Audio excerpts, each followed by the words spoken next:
We are live now. Welcome to Middle Education. So कैसे हैं और कैसी चल रही आपकी पढ़ाई?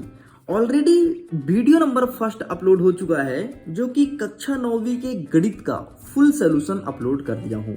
ये हमारा सेकंड वीडियो होने जा रहा है, जो कि हिंदी का है। प्रश्न नंबर 1 से लेकर के प्रश्न क्रमांक 23 तक का संपूर्ण उत्तर दूंगा इस वीडियो में, इसीलिए आपको वीडियो में एंड तक बने रहना है। बढ़िया एक एक प्रश्न के उत्तर को आप तैयार कर लेना, क्योंकि आसान भाषा में एक एक प्रश्न का उत्तर बताऊंगा, कोई भी प्रश्न का उत्तर नहीं छोड़ूंगा। देखिए कुछ इस प्रकार से हमने आंसर को तैयार किया है, देख सकते हैं एक एक प्रश्न का उत्तर है।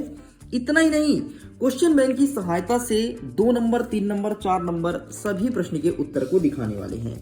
तो चलिए हम देख लेते हैं किस प्रकार से प्रश्न पूछा गया है एंड क्या होगा सही उत्तर।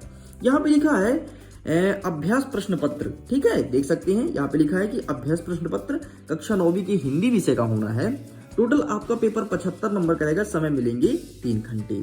आगे बढ़ता हूं तो कुछ निर्देश यहाँ पर लिखे गए हैं एंड मैं हमेशा बोलता हूं निर्देश बहुत ही इंपॉर्टेंट होता है according to exam point of view. निर्देश को आप ध्यान से पढ़ लेना। हम जंप करते हैं अपने क्वेश्चंस की तरफ, क्योंकि हमें 1 से लेकर के 23 तक का संपूर्ण उत्तर बताना है। देखो प्रश्न नंबर 1 कह रहा है कि सही विकल्प का चयन करके लिखो। पहला नंबर कहता है वीर गाथा काल के श्रेष्ठतम महाकाव्य का नाम क्या है। यहाँ पर कई सारे ऑप्शन हैं, जैसे पद्मावत, पृथ्वीराज रासो, साकेत और रामचरितमानस। वैसे तो मैं बता दूं यहाँ पर सभी आपके महाकाव्य ही हैं, लेकिन स्पष्ट रूप से बोला है कि वीर गाथा काल की, तो इसका सही आंसर हो जाएगा पृथ्वीराज रासो। इसको लिखने वाले जगनीत हैं। आगे बढ़ता है सेकंड नंबर, कैदी और कोकिला रचना है, किसकी रचना है? तो इसके रचनाकार हैं माखनलाल चतुर्वेदी, अर्थात ऑप्शन नंबर डी पे आपको टिक करना है। आगे देखते हैं तीसरा नंबर, काव्य के भेद माने गए हैं। काव्य के कितने भेद माने गए हैं? तो बच्चे को पता है कि काव्य 2 प्रकार का होता है, एक होता है दृश्य काव्य और दूसरा होता है श्राव्य काव्य, अर्थात काव्य के 2 भेद माने गए हैं। नेक्स्ट चौथा नंबर, झूरी के साले का नाम था। झूरी के साले का क्या नाम था? हमारे ऑप्शंस कहते हैं मोती, सुरेश, गया या हीरा। तो इसका सही आंसर ऑप्शन नंबर सा, गया पे टिक करना है। नेक्स्ट देखते हैं 5वां नंबर, विचार विनिमय के माध्यम को कहते हैं। विचार विनिमय के माध्यम को कहते हैं तो भाषा। देखो हम जिस तरह से आपसे अपने विचार को अभिव्यक्त कर रहे हैं और आप सुन रहे हैं, वो एक माध्यम है जिसे कहते हैं भाषा। हम हिंदी भाषा का प्रयोग करके अपने वाक्य को, अपने कथन को कहते हैं और आप हिंदी भाषा में सुनते हैं, तो विचार विनिमय का माध्यम ही भाषा कहलाता है। 6वां नंबर कहता है कि फाणिकेश्वर नाथ रेणु की प्रसिद्ध आंचलिक उपन्यास का नाम क्या है? वैसे बता देता हूँ, फाणिकेश्वर नाथ रेणु एक उपन्यासकार थे, जिस प्रकार से मुंशी प्रेमचंद्र थे, तो उनका एक प्रसिद्ध उपन्यास है मैला आंचल। ये लिखने वाले फाणिकेश्वर नाथ रेणु जी का है। अच्छा, गोदान किसे लिखे हैं? तो गोदान को लिखने वाले आपके प्रेमचंद्र जी हैं, और साकेत को लिखने वाले आपके कबीरदास जी हैं। ठीक है, चलिए आगे बढ़ते। नेक्स्ट कहता है प्रश्न क्रमांक 2, रिक्त स्थान की पूर्ति कीजिए। पहला नंबर कहता है कवि रसखान बार बार डैश डैश को जन्म लेना चाहते हैं। तो कवि रसखान बार बार ब्रज गोकुल में जन्म लेना चाहते हैं, और ये बहुत ही इंपॉर्टेंट है, आपके वार्षिक परीक्षा में भी यही प्रश्न देखने को मिलेगा। सेकंड नंबर कहता है कविता के शाब्दिक अनुशासन का नाम डैश डैश है। तो कविता के शाब्दिक अनुशासन को छंद कहते हैं, तो यहाँ पर सिंपल सा आपको छंद लिख देना है। आगे बढ़ते हैं तीसरा नंबर, अर्था अलंकारों में चमत्कार डैश डैश डैश के कारण होता है। तो अर्था अलंकार में चमत्कार जो होता है वो अर्थ के कारण होता है, तो यहाँ पर सिंपल सा आपको अर्थ लिख देना है। लेकिन यहीं पर प्रश्न पूछा होता शब्द अलंकार, तो शब्द अलंकार में जो सौंदर्य होता है वो शब्द के कारण होता है। नेक्स्ट, महादेवी वर्मा के बाबा उन्हें डैश डैश बनाना चाहते थे। तो महादेवी वर्मा के बाबा उन्हें विदुषी बनाना चाहते थे, तो यहां पर आपको विदुषी लिख देना है। आगे बढ़ते हैं 5वां नंबर, अनंत का विलोम क्या होगा? तो अनंत मतलब जिसकी कोई सीमा ना हो, तो इसका विलोम हो जाएगा अंत। अनंत का हो जाएगा अंत। आगे बढ़ते हैं नेक्स्ट 6वां नंबर, रीढ़ की हड्डी एकांकी में कुल कितने पात्र थे? तो 6 पात्र थे। इस प्रकार से पूरा का पूरा प्रश्न नंबर 1 और 2 कंप्लीट होता है। आगे बढ़ते हैं नेक्स्ट प्रश्न क्रमांक 3 कह रहा है सत्य और असत्य बताना है। क्या कबीरदास जी एक समाज सुधारक थे? बिल्कुल सत्य है। कबीरदास जी अपने रचना के माध्यम से समाज को सुधारने का कार्य करते थे। संचारी भाव की संख्या 35 है? नहीं, संचारी भाव की संख्या 33 मानी गई है। नेक्स्ट कह रहा है मंगोलों का मुख लाल होता था, तो यहां पर आपको सही लिख देना है।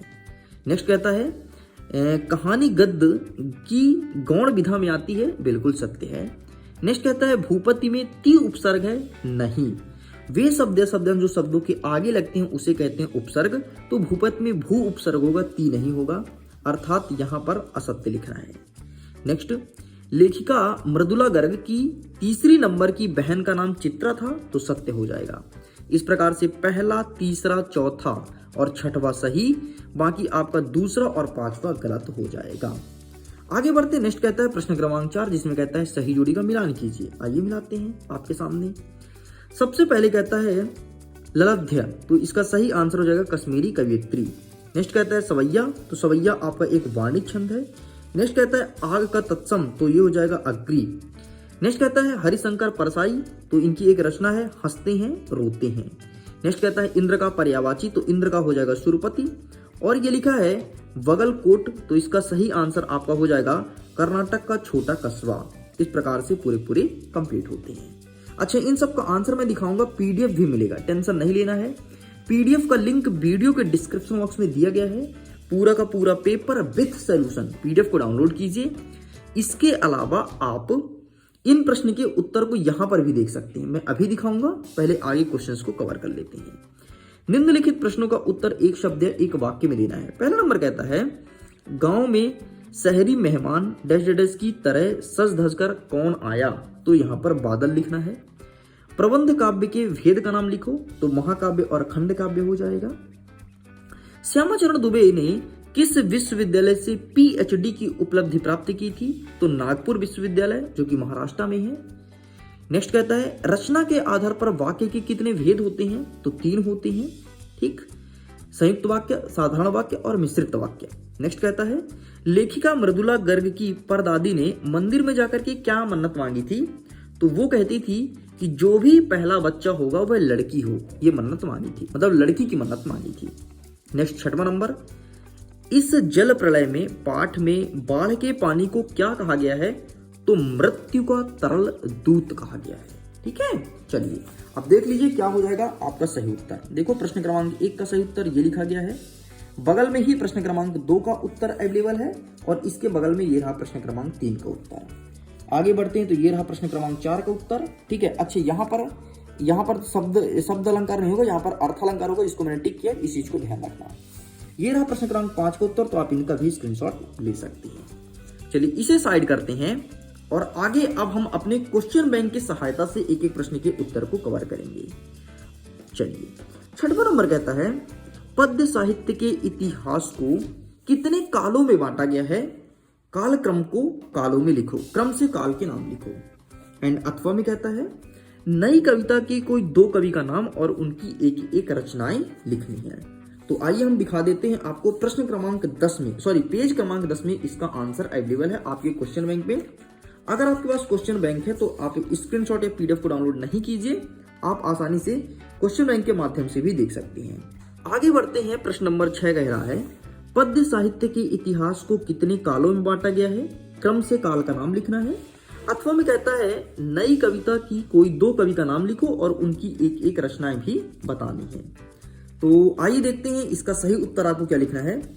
तो पद्य साहित्य वाला देख लेते हैं, तो ये रहा आपके सामने इसका आंसर पद्य साहित्य वाला। ये पूरा का पूरा काल क्रम से लिखा गया है, तो यही आपको लिखना है। भारतेंदु द्विवेदी, छायावादी और प्रगतिवादी, प्रयोगवादी और नई कविताएं। आगे बढ़ते हैं, प्रश्न क्रमांक 7 कह रहा है सुमित्रा नंदन पंत और माखनलाल चतुर्वेदी की भाव सौंदर्य की 2 विशेषताएं हमें बतानी है। तो आइए हम दिखा देते हैं आपको, आपके सामने प्रेजेंट करेंगे सुमित्रा नंदन पंत जी की। तो ये रहा भाई साहब सुमित्रा नंदन पंत का, ठीक, इसका स्क्रीनशॉट ले लो। आगे बढ़ते हैं, तो ये रहा आपके सामने, बस इतना लिख के कंप्लीट करना है। आगे बढ़ते हैं, प्रश्न क्रमांक 8 कह रहा है कवि पंत ने गांव को मरकत डिब्बे सा खुला क्यों कहा है, लिखिए। ये प्रश्न पूछा गया है, तो आइए इसका आंसर दिखा लेते हैं, और ये बहुत ही इंपॉर्टेंट प्रश्न है। तो ये रहा आपके सामने आंसर। यहाँ पे क्या लिखा है, मरकत, बाकी सही उत्तर हो जाएगा हरकत। ठीक, प्रिंट मिस्टेक है, कोई दिक्कत नहीं, आप समझ लेना, सुधार लेना। तो कवि ने गांव को हरता जनमान इसलिए कहा है क्योंकि खेतों में अनेक फल फूल रहे हैं, खेत में दूर दूर तक हरियाली फैली हुई है, और इसके अलावा एक पॉइंट और लिखना है कि खेतों पर उड़ती उड़ती रंग बिरंगी तितलियां हैं। बस इतना लिख के कंप्लीट करना है। प्रश्न पूछा है 2 नंबर का, तो आपको 2 ही पॉइंट लिखना है, इस चीज को ध्यान रखिएगा। आगे बढ़ते हैं, प्रश्न नंबर 9। नंबर कहता है किस शासन की तुलना में तम के प्रभाव से की गई है और क्यों। अथवा कहता है लता ने बादल रूपी मेहमानों को किस तरह देखा और क्यों। ये प्रश्न कई बार पूछा है और फाइनली इस बार भी पूछा है। तो लता ने इसलिए बादल रूपी मेहमान बोला क्योंकि बारिश नहीं हो रहा था, तो लता को भयंकर बेचैनी हो रही थी कि यार बारिश नहीं हो रहा, क्या होगा, और वो बारिश को अपने प्रियतम की तरह समझ बैठी थी। इसका आंसर क्या है, ये रहा बेटा आपके सामने, ये इसका स्क्रीनशॉट ले लो, ये रहा पूरा का पूरा आंसर। आगे बढ़ते हैं, प्रश्न नंबर 10 कह रहा है सवैया छंद को परिभाषित कीजिए, और अथवा में कहता है कि पंडित जगन्नाथ के अनुसार काव्य की परिभाषा देना है। तो हम आपके सामने सवैया छंद वाला उत्तर लिखेंगे, ये रहा आपके सामने। देखो यह एक वाणिज्य छंद है, इसमें 22 से 26 वर्म होते हैं। मतगयेद दुर्मिल इसके प्रकार हैं, इसके 4 चरण होते हैं, प्रत्येक चरण में 24 वर्ण होते हैं, और इसका उदाहरण लिखा गया है। ठीक, देखो मैं टिक भी कराया था मोस्ट एमपी क्वेश्चन में, ठीक है ना, इसलिए बोलता हूं जिन क्वेश्चंस को मैं बता दूं टॉपर सीरीज में उनको जरूर पता करो। आगे देखते हैं, प्रश्न नंबर 11 कह रहा है कि महाकाव्य और खंड काव्य में अंतर लिखो। तो भाई महाकाव्य मतलब सिंपल सा जिसमें अनेक सर्ग होते हैं उसे महाकाव्य कहते हैं, नहीं आने समझ में। जिसमें व्यक्ति के जीवन से जन्म से लेकर के मृत्यु तक का वर्णन हो उसे महाकाव्य कहते हैं, और खंड काव्य में किसी अंश का वर्णन हो उसे खंड काव्य कहते हैं। ये रहा इसका आंसर। अगर तुम टॉपर सीरीज के वीडियो को लगातार देखते हो तो तुम खुद देखोगे कि टॉपर सीरीज से बहुत सारे क्वेश्चंस हूबहू देखने को मिला है। तो ये रहे आपके सामने आंसर, पूरा स्क्रीनशॉट ले लो। आगे बढ़ते, नेक्स्ट कहता है उपमा वाला, तो ठीक है मैं एक ही देखूंगा, ठीक है। नेक्स्ट कहते हैं 12वां नंबर, गद्य की प्रमुख विधा का नाम लिखो। गद्य की कौन कौन सी विधाएं हैं, और अथवा कहता है व्यंग्य विधा का सामान्य परिचय देना है। तो आइए हम आपके सामने गद्य की प्रमुख विधा दिखाते हैं, ये रहा। निबंध, कहानी, नाटक, उपन्यास, एकांकी, ये सभी गद्य की विधाएं हैं। आगे बढ़ते हैं, प्रश्न नंबर 13, मुंशी प्रेमचंद्र और महादेवी वर्मा की 2 रचनाएं लिखते हुए उनका साहित्य में स्थान बताना है। तो इसमें से हम कवर करेंगे आपको मुंशी प्रेमचंद्र जी के बारे में, जिन्हें उपन्यास सम्राट भी कहा जाता है। तो ये रहा आपके सामने मुंशी प्रेमचंद्र जी के बारे में, ठीक, ये रहा भाषा शैली, और ये रहा इनका साहित्य में स्थान, इतना लिख के कंप्लीट करना है। आगे बढ़ते हैं, 14 नंबर कहता है कि किन घटनाओं से पता चला कि हीरा और मोती में गहरी दोस्ती थी। 2 बैलों की कथा पाठ के आधार पर लिखिए। अथवा में कहता है कि लेखक राहुल संख्यल ने डाकू से बचने के लिए कौन सा साधन को अपनाया था। तो हम ऊपर वाला कवर करेंगे, कौन सा, किन घटना वाला, ठीक है। तो ये रहा आपके सामने किन घटना वाला, ये देखिए पूरा का पूरा आप इसका स्क्रीनशॉट ले लो, ये रहा। 100% एकदम रियल और जेन्युइन आंसर लेकर के आया हूं। लेकिन आपको यहाँ पर 7 पॉइंट में 7 के 7 नहीं लिखना है, प्रश्न है 2 नंबर का, तो केवल और केवल आपको 3 पॉइंट लिखनी है। आगे बढ़ते हैं, 15 नंबर कहता है डॉक्टर सलीम अली पक्षी प्रेमी कैसे बने, और अथवा में क्या कहता है कि महादेवी वर्मा जी के मेरे बचपन के दिन पाठ में माँ की किन विशेषताओं के बारे में बताया गया, ये पूछा गया है। तो हम देखेंगे ऊपर वाला, सलीम अली पक्षी वैज्ञानिक कैसे बने, ये रहा इसका आंसर। और देखो मैं टिक भी करवाया हूं, देख लो, ठीक। इसका मैं कहानी सुना देता हूं। देखो क्या हुआ था, सलीम अली पहले बहुत बड़े शिकारी थे। एक दिन वो घर से शिकार करने निकले और उनको नजर में दिखी एक चिड़िया। उन्होंने चिड़िया पर बंदूक चला दी। जैसे ही चिड़िया पर लगी गोली तो चिड़िया पेड़ से नीचे आ गिरी और तड़पने लगी। तो सलीम अली को लगा यार कि बताओ, जब हमने चिड़िया को मारा, चिड़िया तड़पने लगी, तो अगर हम जैसे मनुष्य को कोई मारे तो हम भी ऐसे ही तड़पेंगे। और वहीं से उनके हृदय में परिवर्तन हुआ और उस दिन से वो पक्षी प्रेमी बन गए। पक्षियों को बचाने का कार्य करने लगे और जिस पक्षी को मारे थे उसको तुरंत हॉस्पिटल ले गए, उसका ट्रीटमेंट भी कराए थे। और इसी दिन से उनके हृदय में परिवर्तन भी हो गया था। आगे बढ़ते, नेक्स्ट कहता है निम्नलिखित मुहावरे का अर्थ लिखते हुए वाक्य में प्रयोग करना है। फूले न समाना मतलब अत्यधिक खुश होना। सेकंड नंबर कहता है ईद का चांद मतलब बहुत दिनों बाद दिखाई देना। अथवा कहता है संधि की परिभाषा और उसके प्रकार और नाम लिखिए। तो आइए हम अथवा का उत्तर दिखा देते हैं कि अथवा का उत्तर आप कैसे लिखेंगे। तो ये रहा बेटा आपके सामने अथवा का उत्तर संधि वाला। ठीक, तो आप इसका स्क्रीनशॉट ले सकते हैं। 1 सेकंड, थोड़ी क्लियर हो जाए आपका कैमरा। ये रहा, तो टेक आ स्क्रीनशॉट। आगे बढ़ते, नेक्स्ट हमारा 17 नंबर कहता है बाढ़ पीड़ित की मदद के लिए हर नाव पर क्या क्या सामग्री होना आवश्यक है। अथवा में कहता है कि फाड़केश्वर नाथ रेणु के मित्रों के नाम लिखिए। तो हम ऊपर वाला देखेंगे, बाढ़ पीड़ित वाला, और इस प्रश्न को मैंने पहले ही टिक कराया था और देख लो वही का वही प्रश्न देखने को मिला है। इसीलिए बोलता हूं टॉपर सीरीज को अच्छे से फॉलो करो, कोई भी पेपर हो, चाहे त्रैमासिक, अर्धवार्षिक, वार्षिक, पूरा का पूरा तुमसे बन जाएगा। 18 नंबर देखते हैं, निम्नलिखित काव्यांश का संदर्भ, प्रसंग और अर्थ बताना है। तो देखिए हस्ती वाला एक है, हस्ती चढ़िए ज्ञान को सहज दुलिश डारी, स्वर्ण रूप संसार है भूकन दे झम मारी। ये प्रश्न पूछा गया है। अथवा में एक और प्रश्न दिया गया है मानुष वाला, लेकिन मैं ऊपर वाला कवर कर लेता हूं, हस्ती वाला।